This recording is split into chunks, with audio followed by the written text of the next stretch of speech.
DZGB, Barata alas 5, kaiba ang field reports kan Mega Force Patrol. Halik sa iba-ibang parte kanalbay, asin kabikolan. Ngunyan, uya ang sa indung tagapagbareta. Maray na hapon sa pangaran po kan News Base, Mega Force Patrol asin kan Technical Department. Ako po ang sa indong magiging tagapaghatod bareta ngunya na Miyerkules 26 de Agosto taon 2026, si Pio Fernandez. Enot sa detalyes kan mga bareta sa lado lokal, nasa linya ang Mega Force Patrol. Si Chief Jimmy nasalita. Chief Jim Pade, marhay na hapon, please go ahead.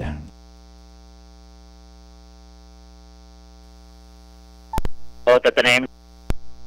Kategorize sa duwang lado ang sitwasyon kan safety kan mga taga-barangay Burabod, Libon kung saan ang priority na maibakwar kan lokal na gobyerno iyo ang mga nasa high risk kan guminabangbod sa nasabing barangay. Matatandaan ka nakaging bagyong Christine, buminigay ang nasabing bulod kung saan dakol ang mga constituentes ang nagkawararan istaran pati mga pagrugaring matapos ruminasay ang bulod, resulta pati mga harong sa ibaba kaini nagkatarabunan asin igwanin missing na persona. Sa ngunyan mantinido sigon kay Kapitan Erwin Test ang mga apekta kan permanent relocation site na pinag-establisher kan lokal na gobyerno kan Libon. Habang nagahalat, so iba naki-star na nguna, so iba nag-arkila ni naharong, mantang so iba nagbaralik sa gilid kan na bulod ngunya na normal anahon, libre do sinda na mag-star pa, alagad pagabot nin taguran, durulag naman ang mga ini. Sa ibong nalado, ang lokal na gobyerno padagos man nag-iingo na mahanapan na nin na permanenteng solusyon, permanent relocation site, ang mga apektadong mga residentes kan Barangay Burabod, Libon, Albay. Sa pangaran kan PYC Enterprises, Jimmy Nasalita, DZGB News. Thank you so much, Chief Jimmy.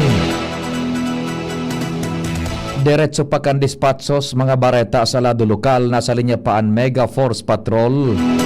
Si Angel Mustasa. Angel, good afternoon. Go ahead. Ni Alcalde Hisham Ismail sa Diocese kan Legazpi, partikular na kay Obispo Joel Z. Bailo, nagibuo ng permanente ang mga exhibits ko niya na nakadisplay sa Museo de Legazpi. Kasi bagong aga kan pinunan asin binuksan ang sabi nga exhibit na pig-apod na pagsalingon si tantang taon na nin biyaya pag-antabi asin misyon sa rong Diamond Jubilee exhibit kan syudad. Sigun sa Alcalde, magakanigo na pahaluyon pa asin extender man ang eksistensya kan nasabi nga exhibit bilang pagrumduman sa compassion, faith asin sakripisyo kan mga individual para maabot ang 75 taon kan diocese. Pinasalamatan man kan obispo ang lokal na gobyerno kan Legazpi sa tabang kay ni PX para marealisar ang nasabing programa. Sa mensahe man ni ako Bicol Party List Congressman Alfredo Garbin Jr. sinawang kainin na doon na ang pagbabalik tanaw ang saro sa importante nga lakdang tanganing mas masimbaw ganta asin mas masabutan ang naging agi-agi kan mga simbahan dahil sa bako sa naan lugar kan simbahan iyo ang lugar kan pagsamba kundi testigo man ini kan mga inagihan na pagbabago sa banwaan asin sa buhay nin tawo. Nagdag na barata, Ian Salmustaza, DZGB News. Thank you so much, Angel.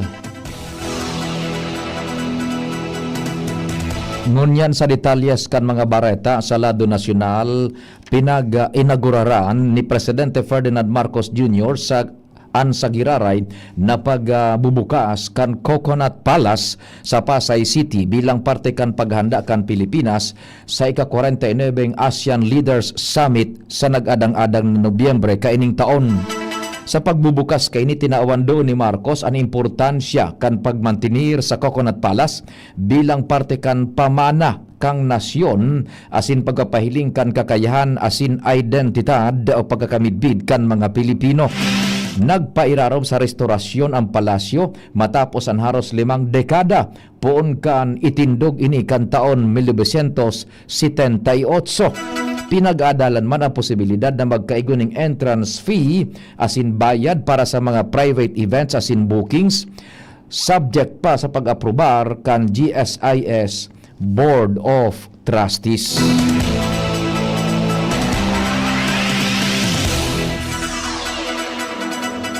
Mientras tanto, kumpiyansa si Presidente Ferdinand Marcos Jr. na dakulan posibilidad na makakaya ng gumibo kan mga Pilipino ning electric vehicles. Ini matapos niyang bisitahon ang MD Juan Enterprises Incorporated tanganing inspeksyonon ang kahandaan kaini na makagibo nin mga all Filipino electric vehicle. Susog sa presidente, makakatabang ang lakdag na ini tanganing mabawasan ang pagdidepende sa imported na petroleum products asin mapakusog ang ekonomiya, ikabuhayan kan mga Pilipino.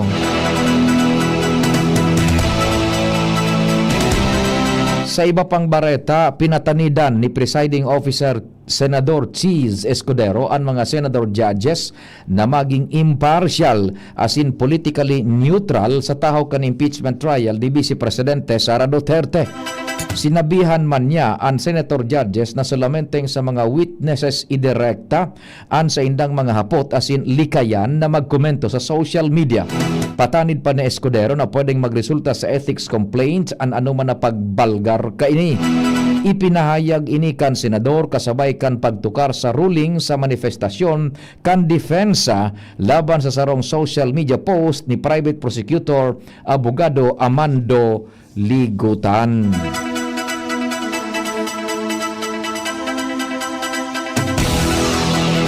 Mientras tanto, kung igwamanin nangangaipong pagirubdomon manungod sa humility, iyo ini an defensa.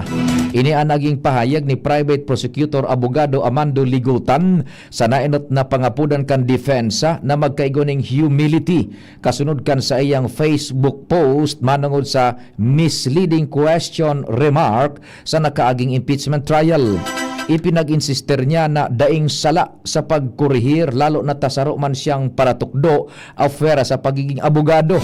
Sinabi pa niyang dai siya dapat pagsabihan kan defensa manungod sa humility dahil bilang probinsyano asin hali sa middle income family aram na aram niya ini.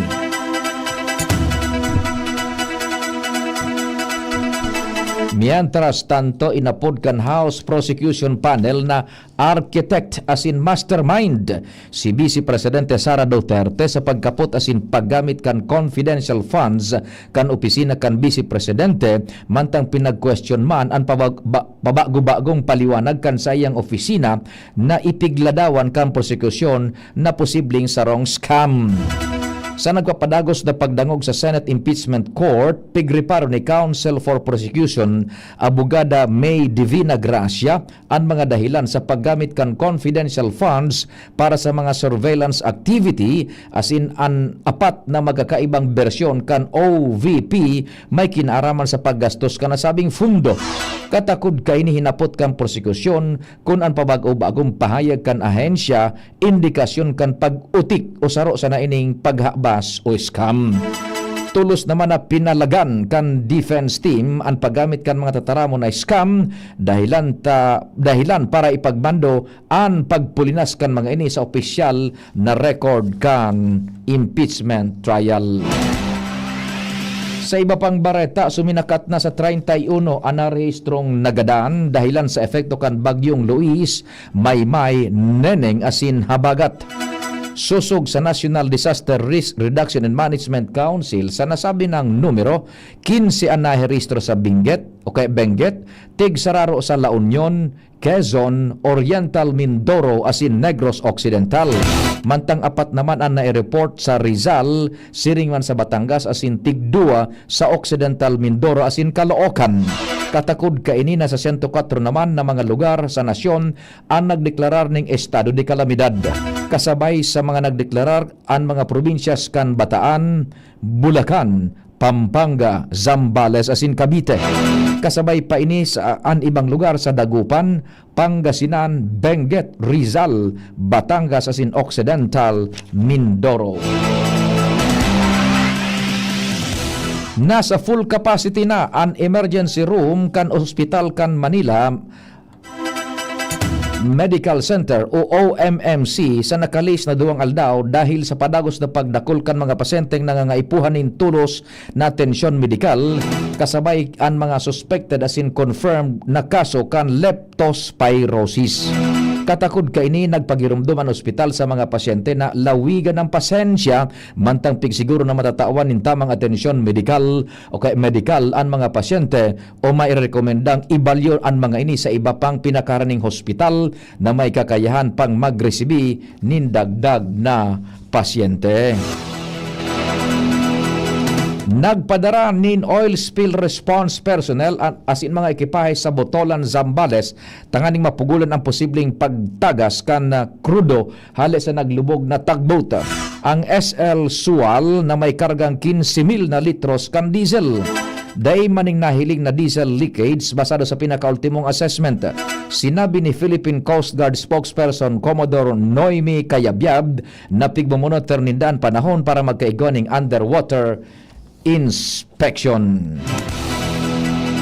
Ultimong detalyes kan Bareta, tinukar na sa plenaryo ang propestong lay na may katuyuhan na gibuhon na 5 taon ang sarong termino kan mga barangay asin sanggunian kabataan officials asin ang pagpauktaba kan barangay sin SK election sa nakatalaan nagigibuhon sa Nobyembre 2. Ipinag-endorso kan Senate Committee on Local Government asin pirmado kan 16 na senadores ang committee report na ipinagbusol ni Senador Chis Escudero.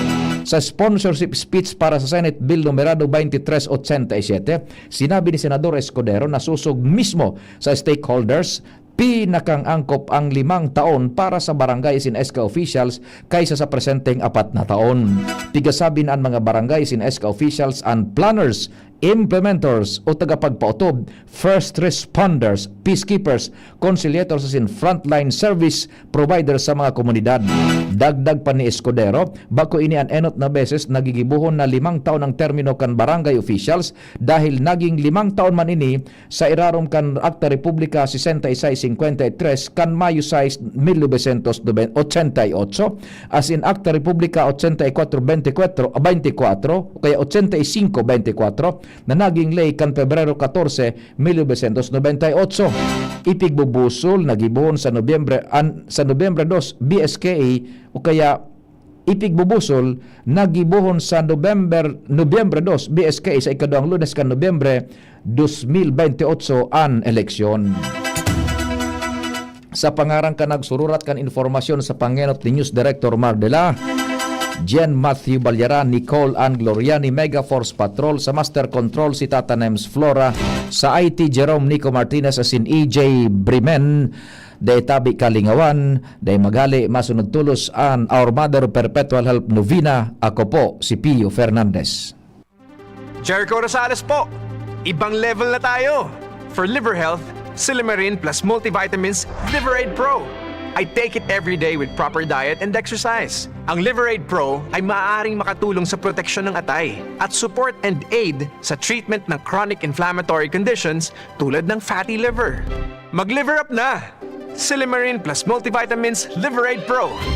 Silimarin plus multivitamins is the generic name of Liver-Aid Pro. If symptoms persist, consult your doctor. Proteksyon at tulong sa atay, Liver-Aid Pro. May Silimarin, may multivitamins pa. Liver up na tayo with Liver-Aid Pro.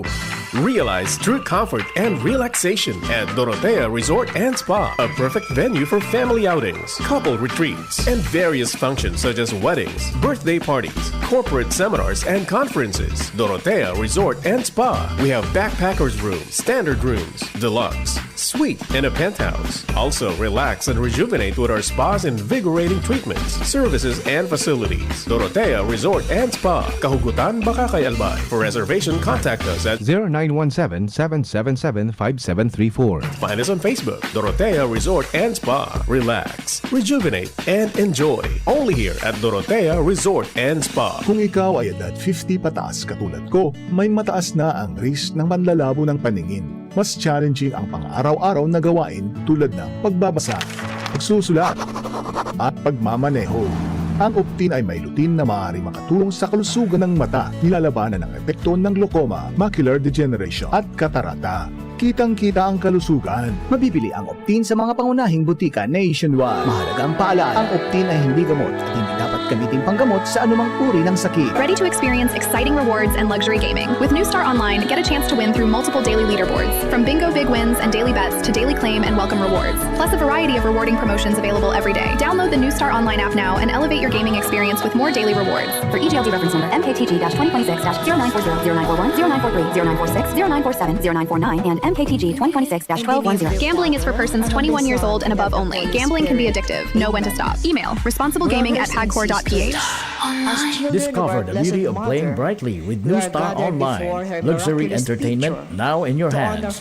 Gambling is for 21 years old and above only. Gambling can be addictive. Know when to stop. Email at responsiblegaming@hagcore.ph. Radyo Balagon ka ito. DZGB Ngunyan. Anainot, pirming nanginginutan. Always number one. Always number one. DZGB 729 kHz. Enot sa Bareta. Enot sa Gabos.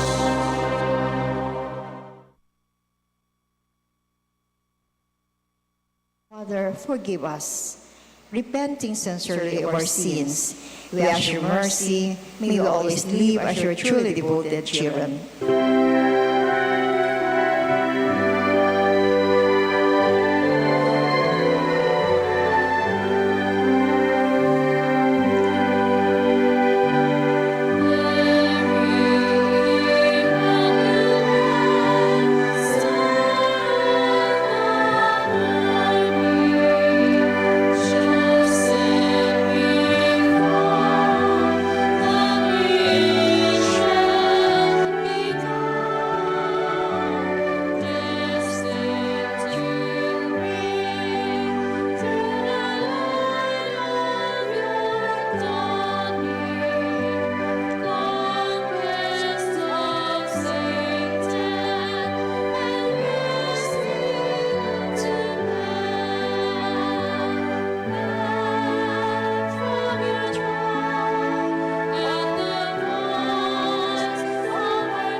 Please kneel. Novena prayer. Dear Mother of Perpetual Help, from the cross, Jesus, you gave to us for our mother. You are the kindest, the most loving of all mothers. Look tenderly on us, your children, as we now ask you to help us in our needs, especially this one.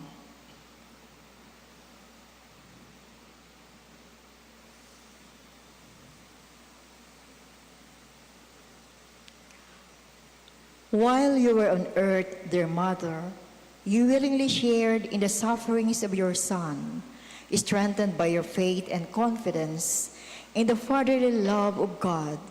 You accepted the mysterious design of His will. We too have our crosses and trials. Sometimes they almost crush us to the ground. Dearest Mother, share with us your abundant faith and confidence in God. Make us aware that God never ceases to love us, that He answers all our prayers and the way that is best for us. Strengthen our hearts to carry the cross in the footsteps of your divine Son. Help us to realize that he who shared the cross of Christ will certainly share his resurrection. Dearest Mother, as we worry about our own problems, let us not forget the needs of others. You always love others so much. Help us to do the same while praying for our intention and for the intention of all who are present at this novena. We earnestly ask you, our Mother, to help us comfort the sick and the dying, give hope to the poor and unemployed, heal the brokenhearted, walk in solidarity with the oppressed, teach justice to their oppressors, bring back to God all those who have offended Him. Dearest Mother, help us to avoid sin, which separates us from our Heavenly Father and from one another. Full of trust in you, we place ourselves under the mantle of your maternal protection and confidently hope for your compassionate intercession. Amen. Prayer for the home. Mother of perpetual help, we choose you as Queen of our home. We ask you to bless all our families with our tender motherly love. May the sacrament of marriage bind husband and wives so closely together that they will always be faithful to each other and love one another as Christ loved His church. We ask you to bless all parents.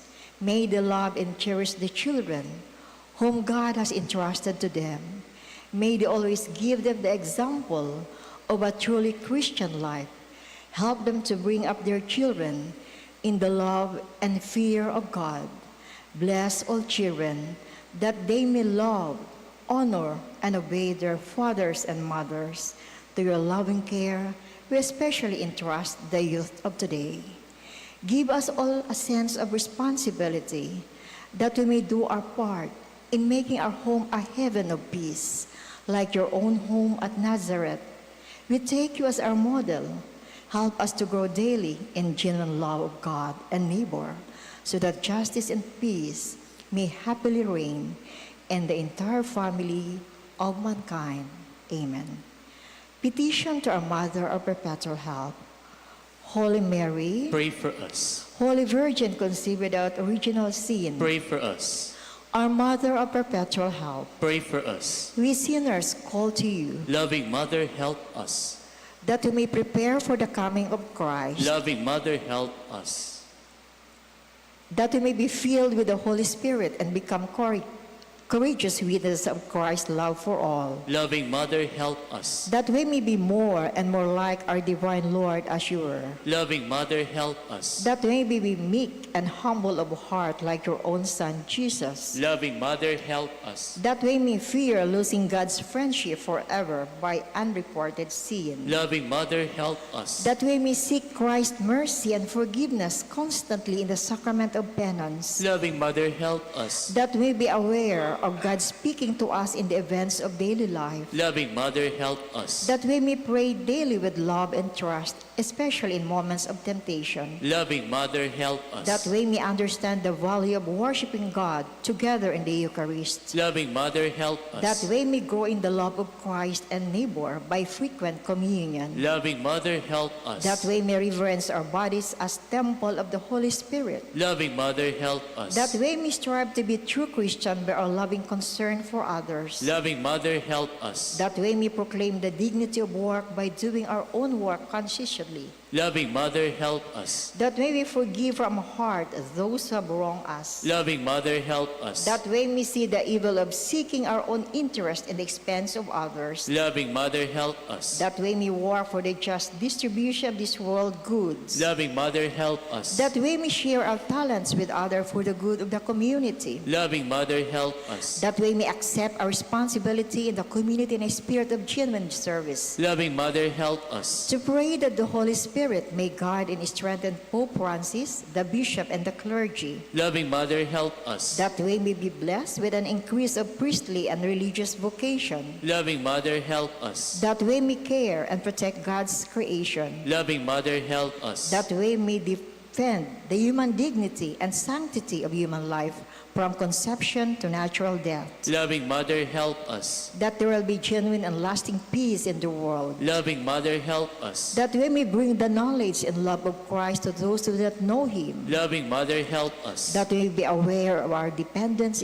on God and the needs of human achievement. Loving Mother, help us. That we may be ready at death to enter the home of our Heavenly Father. Loving Mother, help us. That we may die at peace with Christ and our fellow men. Loving Mother, help us. That we may be comforted at the death of our dear ones by our hope in the risen Lord. Loving Mother, help us. To pray that our departed brothers and sisters quickly share in your Son's resurrection. Loving Mother, help us. Let us pray in silence for our own intention.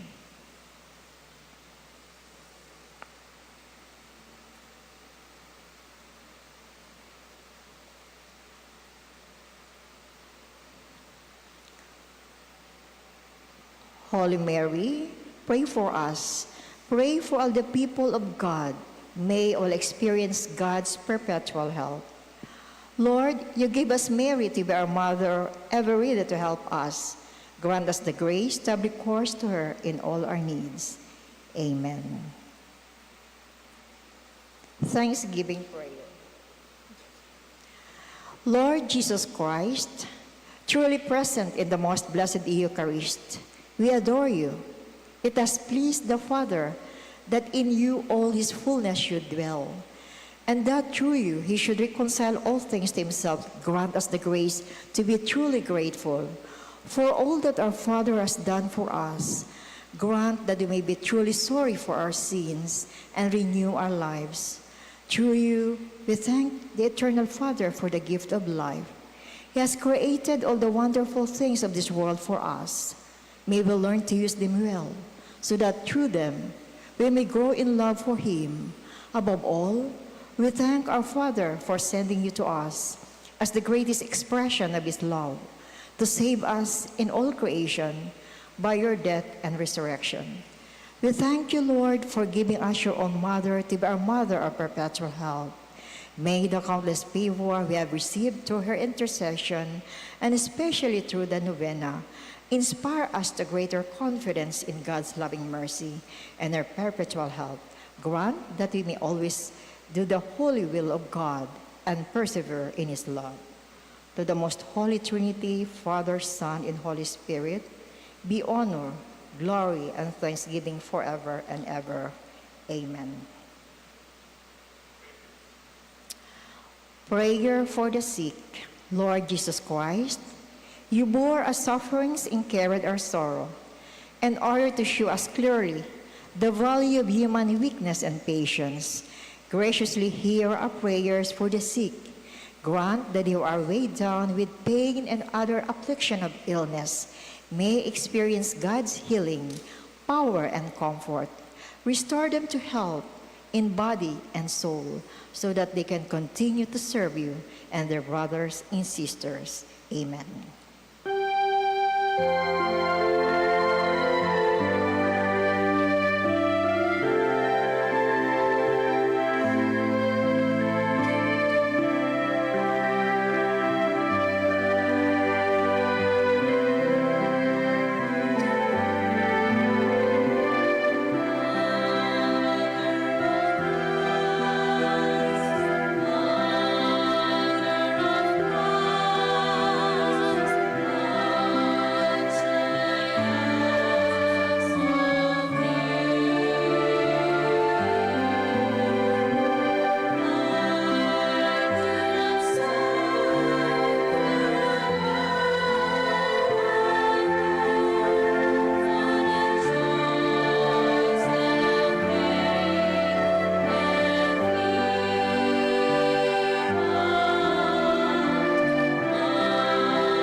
Please be seated for a while.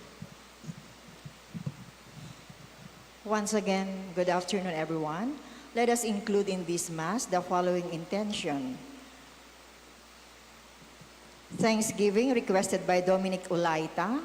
Thanksgiving requested by Lidesma family.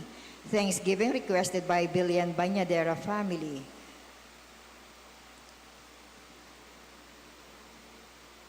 For safe travel and good weather, requested by Anonymous. For good health and of the family, requested by Balana Bilian family. Special intention for good weather and safe travel of Lorna and Chin, requested by Lorna Batalier and family. For the soul of Rolando and all souls, requested by Margie, Dalok, and Trillias and family. For the death anniversary of William Sr., requested by Maria Betito. For the soul of Manuel, requested by Meneses family. For the soul of Gloria Maria Beatriz, Jen Mayer, requested by Morelia family. For the soul of Josefa and all souls. For all souls, requested by Soreda family. For all souls, requested by Lianeta family. For the soul of Jose, requested by Loria family. For the soul of Bonifacio Sr., requested by Asirados family. For the soul of Esteban Rafael, requested by Mirabel Bingado and family. For the soul of Hermineldo, Alvin, Eva, Bernardo, and Amelia, requested by Antonio family. For the soul of Leonardo and Adelina, requested by Elvi Shioko.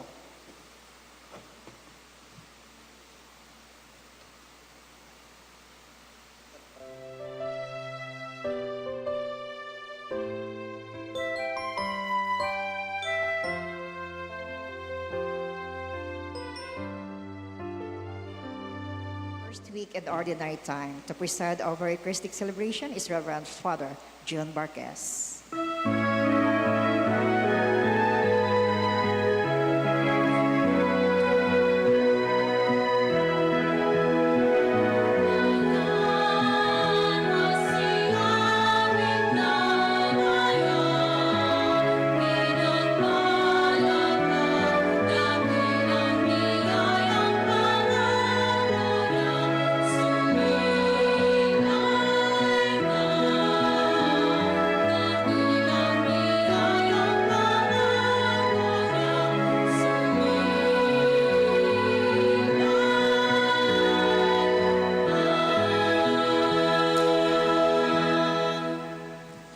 Of the Father, of the Son, of the Holy Spirit. Amen. The Lord be with you. And with your spirit. Brothers and sisters, let us acknowledge our sins that we may be worthy to celebrate the sacred mysteries. Together we pray.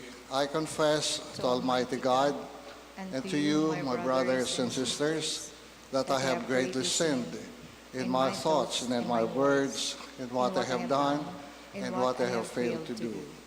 Through my fault, through my most grievous fault. Therefore I ask Blessed Mary, ever Virgin, all the angels and saints, and you, my brothers and sisters, to pray for me to the Lord our God. May Almighty God have mercy on us, forgive us our sins, and bring us to everlasting life. Amen.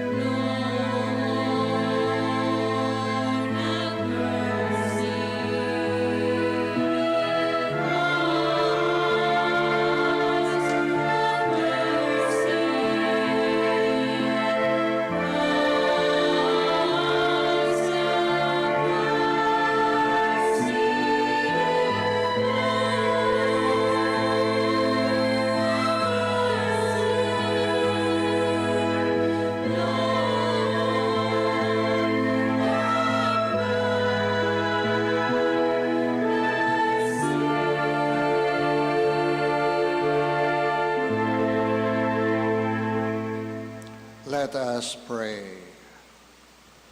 O God, who caused the minds of the faithful to unite in a single purpose, grant your people to love what you command and to desire what you promise, that amid the uncertainties of this world, our hearts may be fixed on that place where true gladness is found. Through our Lord Jesus Christ, your Son, who lives and reigns with you in the unity of the Holy Spirit, God, forever and ever. Amen. The Liturgy of the Word. If anyone is unwilling to work, neither should that one eat. Let us all listen to the first reading.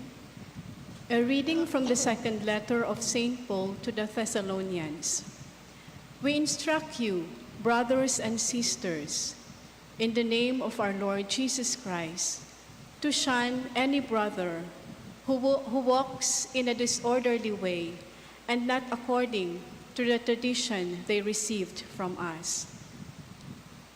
For you know how one must imitate us, for we did not act in a disorderly way among you, nor did we eat food received free from anyone. On the contrary, in toil and drudgery, night and day, we worked, so as not to burden any of you. Not that we do not have the right, rather, we wanted to present ourselves as a model for you, so that you might imitate us. In fact, when we were with you, we instructed you that if anyone was unwilling to work, neither should that one eat. May the Lord of peace himself give you peace at all times and in every way. The Lord be with you, be with all of you. This greeting is in my own hand, Paul's. This is the sign in every letter. This is how I write. The grace of our Lord Jesus Christ be with all of you. The word of the Lord. Thanks be to God. Blessed are those who fear the Lord. Blessed are those who fear the Lord. Blessed are you who fear the Lord, who walk in his ways. For you shall eat the fruit of your handiwork. Blessed shall you be and favored. Blessed are those who fear the Lord. Behold, thus is the man blessed who fears the Lord. The Lord bless you from Zion. May you see the prosperity of Jerusalem all the days of your life. Blessed are those who fear the Lord. Please all stand to honor the gospel.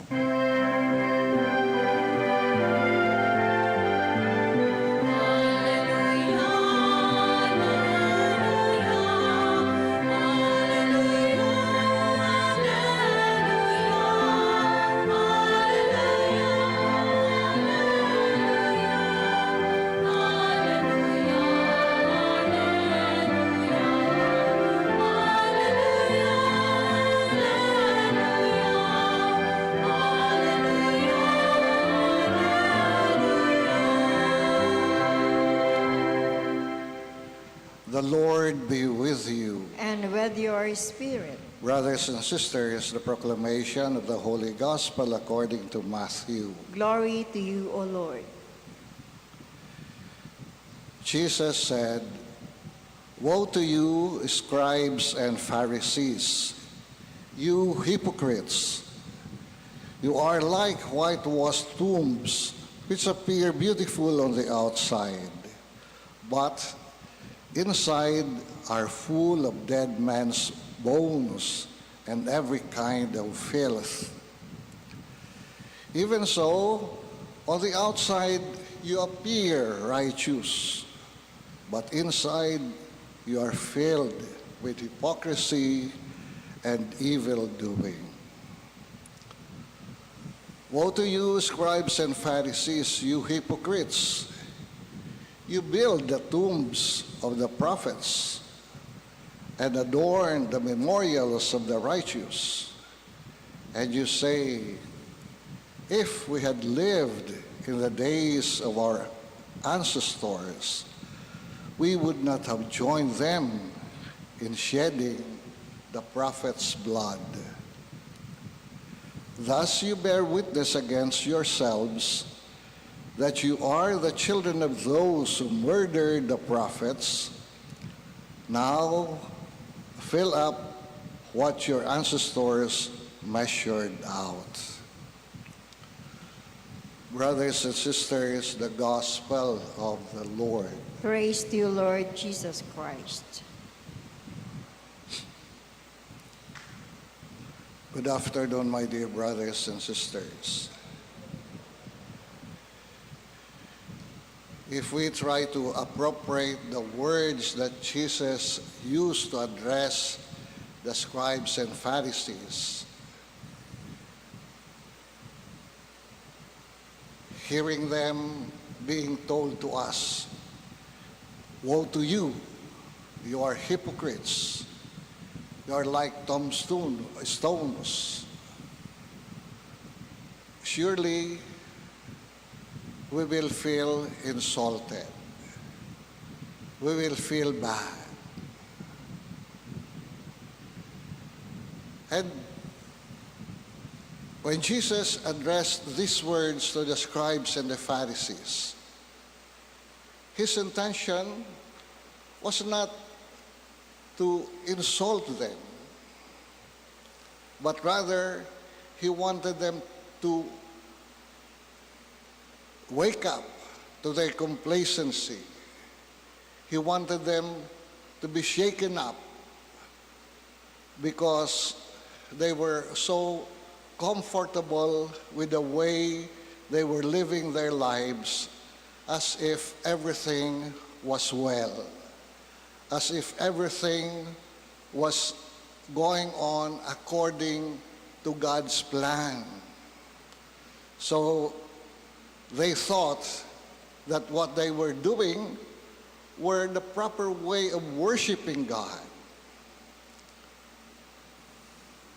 And yet, Jesus saw that what they were doing was they were simply going into motions of being good, of being righteous, of being holy. But their hearts were really far from what they were doing. This is the reason why Jesus said, "You are filled with evil doing. You are hypocrites.